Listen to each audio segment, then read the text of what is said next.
ام سلمہ ہماری ماں جو بالکل اینڈ پہ فوت ہوئی واقعہ کربلا کے بھی بعد، یہ امہات المومنین علیہم السلام اجمعین میں سے سب سے آخر میں فوت ہونے والی ہماری ماں ہے۔ ان کے پاس نبی علیہ السلام کے چند بال مبارک تھے جو انہوں نے چاندی کی ایک ڈبیا میں سنبھال کے رکھے ہوئے تھے، اور اہل علاقہ میں سے اگر کوئی بیمار ہو جاتا یا کسی کو نظر لگ جاتی تو وہ اپنا پانی کا برتن بھیجتا، تو سیدہ ام سلمہ سلام اللہ علیہا وہ بال مبارک نکال کے اس میں وہ گھول دیتی اور لوگ جب اسے پیتے تو شفا ہو جاتی۔ یہ نبی علیہ السلام کے بال مبارک کی بات کر رہا ہوں، اور یہ بال مبارک اس کے تقسیم کر رہے ہیں باپا جانی کے، الیاس قادری صاحب کے۔ نال میں تو چونڈی وڈنی ہے، کیونکہ اس نے کہا ہے کہ یہ وہ اہل سنت کے عقیدے ہیں جن کو آج کل بریلویت کے نام سے جانا جاتا ہے۔ بریلویت اہل سنت نہیں ہے، بریلویت دین تصوف ہے، اہل سنت یہ ہے جو ہم بیان کر رہے ہیں۔ نام ان کے دیکھیں انہوں نے کیا رکھے ہوئے ہیں جی، ہم جو ہے وہ پہچان کے لیے انڈیا کے شہر کا نام ساتھ لگا رہے ہیں بریلی یا دیوبند کا، ادروائز ہم تو اہل سنت ہے۔ بھائی چیک کر لیتے ہیں اہل سنت کی مین سٹریم کی کتابیں کون سی ہیں قرآن کے بعد؟ بخاری اور مسلم۔ بخاری مسلم کھول کے دیکھ لیتے ہیں کون جو ہے وہ اس طریقے پہ نماز پڑھ رہا ہے جو بخاری مسلم میں لکھا ہوا ہے، یعنی کہ رکوع میں جاتے وقت اور رکوع سے اٹھتے وقت رفع الیدین کرنا، اور کون قادیانیوں کے طریقے پہ نماز پڑھ رہا ہے جی، حنفی بریلوی، حنفی دیوبندی، حنفی قادیانی۔ قادیانی فقہ میں حنفی ہیں اور بغیر رفع الیدین کے نماز پڑھتے ہیں۔ تمہاری نماز قادیانیوں والی ہے، اپنے آپ کو سنی کہتے ہو، نام بیچ رہے ہو اہل سنت کا۔ اور سب سے بڑی بات، تمہارے جو عبد القادر جیلانی جن کے نام کے اوپر تم 11ویں کھا رہے ہو، اور جنہیں بریلوی اور دیوبندی دونوں غوث اعظم کہتے ہیں، اور وہ ایک دھوبی والا جھوٹا واقعہ انہوں نے مشہور کیا ہوا ہے، امداد اللہ مہاجر مکی نے بھی لکھا، جو دونوں کا ابا تھا بریلویوں اور دیوبندیوں کا، غوث پاک کا دھوبی۔ ان کے نام کی جو 11ویں کھا رہے ہو اور ان کا جو نام بیچ رہے ہو، غوث پاک نے اور ہمارے شیخ عبد القادر جیلانی نے غنیت الطالبین میں نماز کا طریقہ وہی لکھا ہے جو بخاری مسلم میں، رکوع میں جاتے وقت اور رکوع سے اٹھتے وقت رفع الیدین کرنا۔ بس اب آپ نے ان سے پوچھنا ہے کہ سنی کہاں سے ہو؟ نماز تو تمہاری قادیانیوں والی ہے، سنی والی تو نماز ہی نہیں ہے۔ چھٹی حدیث صحیح بخاری اور صحیح مسلم دونوں کے اندر موجود ہے کہ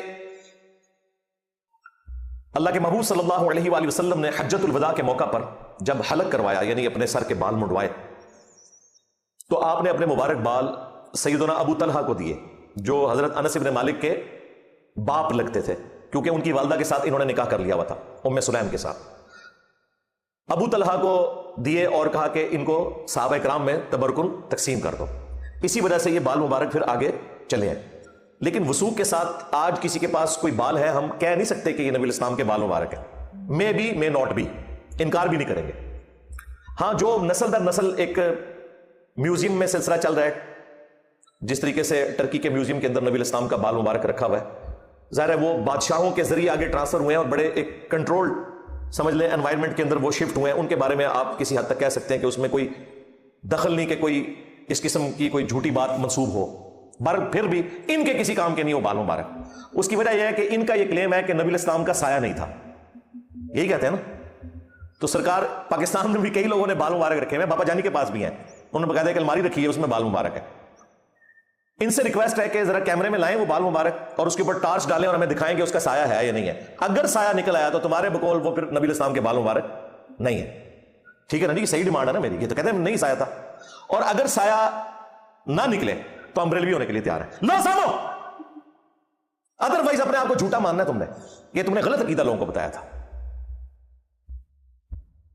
آپ کو پتا ساروں کے سائے نکل آنے ہیں، تو انہیں دونوں میں سے ایک بات ماننی پڑے گی، یا نبی الاسلام کا سایہ مبارک ماننا پڑے گا، یا یہ ماننا پڑے گا کہ یہ بال جالی ہیں جن کے اوپر یہ سارا انہوں نے تماشا کھڑا کیا ہوا ہے۔ ٹھیک ہے، صحابہ تابعین یا اس کے بعد بھی اگر نسل در نسل کوئی پوری سند سے چیزیں ٹرانسفر ہو تو وہ بالکل ٹھیک ہے، ان کا کوئی انکار نہیں کرتا، لیکن ان کے بال فارغ ہو گئے۔ اور اگر یہ کہیں اس کے جواب میں کہ یہ بال مبارک جب تک جسم کے ساتھ تھے اس وقت تک ان کا سایہ نہیں تھا اور الگ ہو کے ان کا سایہ ہے کیونکہ وہ جسم سے الگ ہو چکے ہیں، تو پھر میں ان کے اوپر 295C لگواؤں گا کہ ان کا کہنا یہ ہے کہ نبی الاسلام کا بال مبارک ان کے جسم سے الگ ہو جائے تو اس کی برکات ختم ہو جاتی ہیں، جبکہ صحابہ کا تو یہ عقیدہ نہیں تھا۔ میں نے آپ کو حدیث بتائی ہے صحیح بخاری سے کہ ہماری ماں ام سلمہ نبی الاسلام کے بال مبارک دھون ان کا لوگوں کو شفا کے لیے دیا کرتی تھی، تو وہ جسم سے الگ ہی ہوئے تھے۔ اگر جسم سے الگ ہونے کے بعد وہ شفا دے رہے ہیں تو پھر ان کا سایہ بھی نہیں ہونا چاہیے تمہاری ڈاکٹرن کے مطابق۔ آپ فیصلہ کرو کہ کس طرف تم نے جا کے گرنا ہے۔ الٹیمیٹلی انہیں ماننا پڑے گا، انہوں نے جھوٹ کے اوپر مبنی عقائد و نظریات بتائے ہیں امت کو۔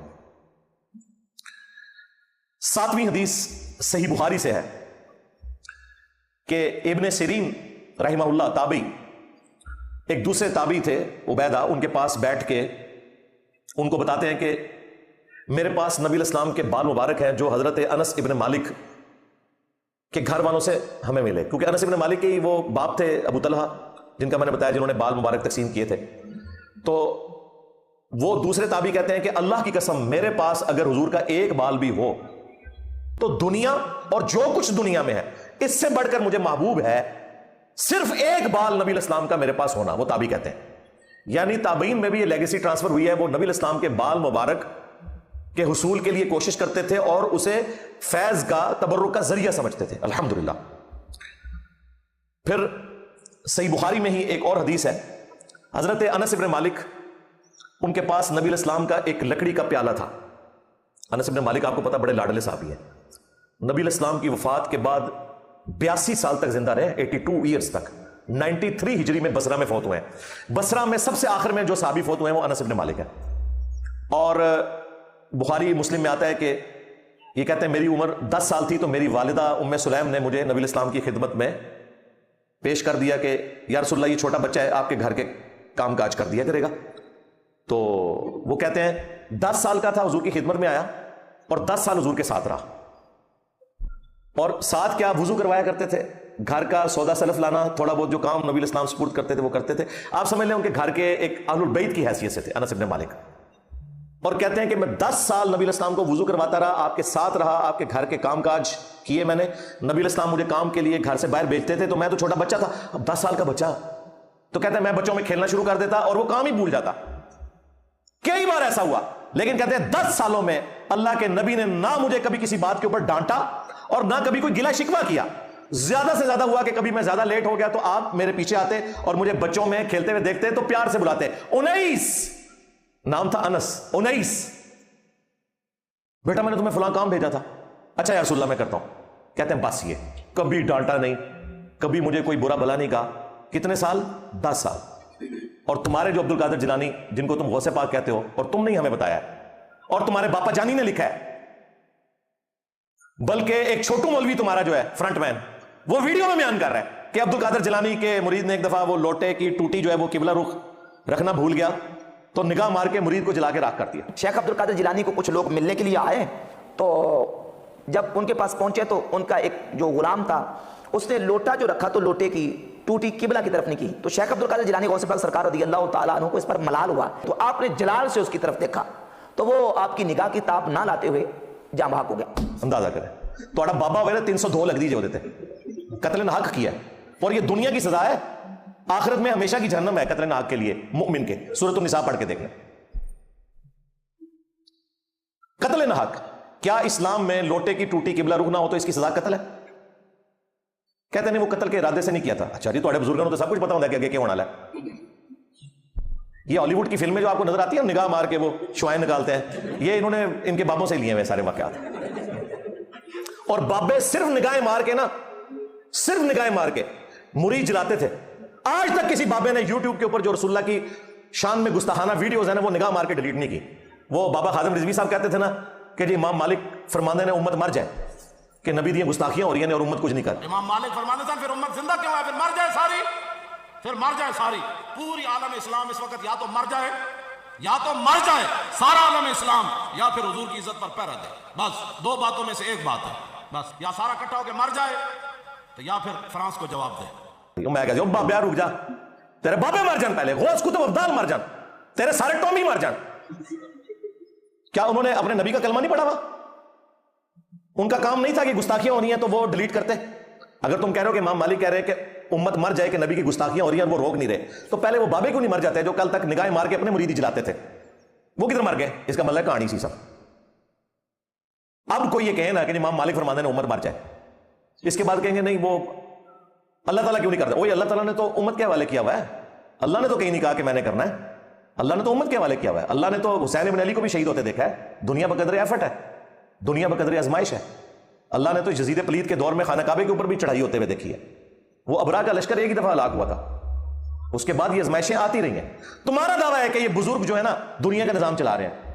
وہ کوکب نورانی صاحب کہتے ہیں نا ایک تو پاکستان کے وہ وزیر اعظم ہے جن کو آپ جانتے ہیں، اور ایک پاکستان کی پارلیمنٹ کے روحانی وزیر اعظم ہے. اسلامی جمہوریہ پاکستان اس وطن میں ایک تو ہے ملکی حکمران جو بدلتے رہتے ہیں، مگر اس ملک کے روحانی تاجدار اصل بادشاہ میرے داتا صاحب رحمۃ اللہ تعالی علیہ حضرت سیدنا علی بن عثمان حجویری المعروف سیدنا داتا گنج بخش رضی اللہ تعالی. اور یہ اشرف جالی بھی کہتا ہے یہ روحانی وزیر اعظم جو ہے وہ علی اجمیری صاحب ہے. سیدنا داتا گنج بخش حجویری رحمۃ اللہ علیہ جو انہوں نے کشف الموجود میں اپنا لکھا، سنی بھی ہیں حنفی بھی ہیں، وہ روحانیت کی پارلیمنٹ کے وزیر اعظم. اگر حکومت ان کی کشف المحجوب کے مطابق ان کے دربار کا نظام نہیں چلا سکتی تو داتا کا اوقاف داتا کے مسلک والوں کو دے دیا جائے.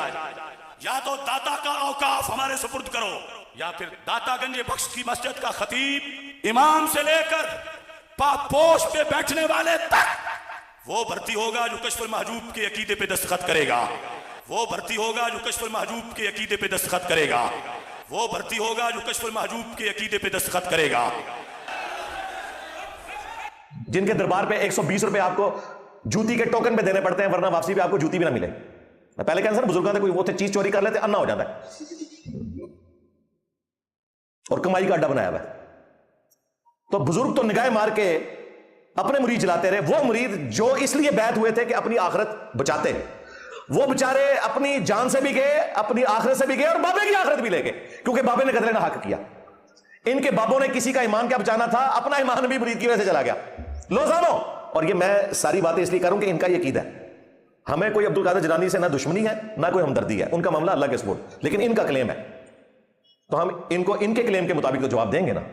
نال لال میں چونیاں وڈاں گا، چوبے ماراں گا، کیونکہ انہیں لینگویج ہی سمجھ آتی ہے. اور یہ لینگویج یہ نہ سمجھے میں ٹونٹ کر رہا ہوں، یہ سب کچھ باقی سب کے ساتھ کرتے ہیں. ان کو کوئی حق نہیں پہنچتا کہ ہمیں اس بات کے اوپر ٹونٹ کریں. یہی کرتے رہے سب کچھ. اب اس کا جواب ان کو اسی طریقے سے ملے گا، اسی اصول اور مبادی کے اوپر جواب ملے گا.